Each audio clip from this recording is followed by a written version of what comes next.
What's up, everyone? Welcome to the Power Play with CJ. All my friends that are Boston Bruins fans wanted this piece specifically, so I figured I'd do it. Just my thoughts on everything, kind of condense it into everything. With the Boston Bruins moves, and lack thereof, at the trade deadline. Obviously, the biggest move they made was acquiring Brett Connolly, who skated on the fourth line today at practice, which is like, really, Claude? Really? Really? Really? That's okay, good. Okay. That's how you do things. I'd like to see Brett Connolly get a look in the top six, but I mean, you know what? That would involve Claude taking it, pulling his head out of his ass, so that's not happening anytime soon.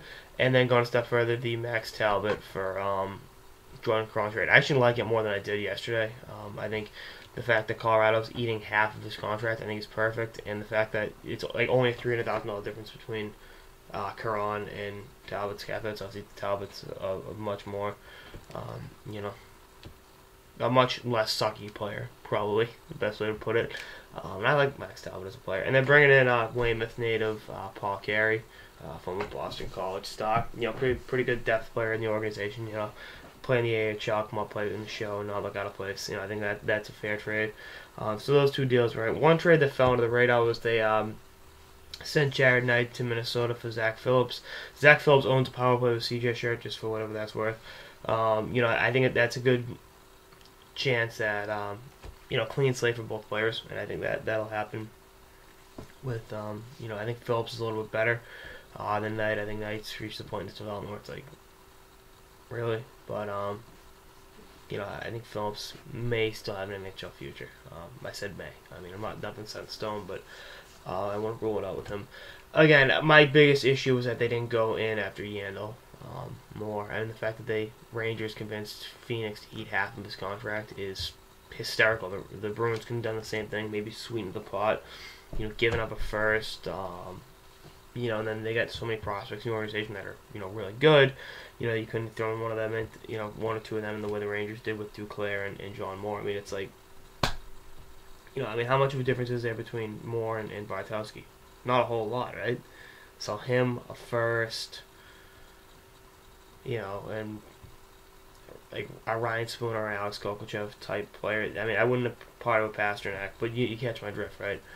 So that was my biggest issue. Is as bad as the right wing situation's been, their defense wasn't. Their defense has been the Achilles heel this season. So I think the fact that they didn't go out and address that, especially with a great puck mover with local ties, by the way, was there. Moving off from Jordan Caron, I think was good. Giving Brett Connolly a clean slate was a good idea. Zach Phillips might be something, but the biggest thing would be the move they didn't make. They couldn't have done something with James Wisniewski. They couldn't have done something. None of these guys were rentals either. They're both signed beyond this year. Even like a Simone Dupree or something on defense to help you out. That's just that's where the cookie crumbles, and it's ridiculous. But I mean, hey, this is I don't know what I'd do with Australia right now if I'm Neely going with myself. All you did with the picks you got for Johnny Boychuk is sat on them all season. You made a pretty decent trade for Connolly, but you didn't address your biggest Achilles heel, which was your deep, and trading away Boychuk opened up a void in that defense. They've been unable to fill it all season, and it's like, all right, great, what do we do now?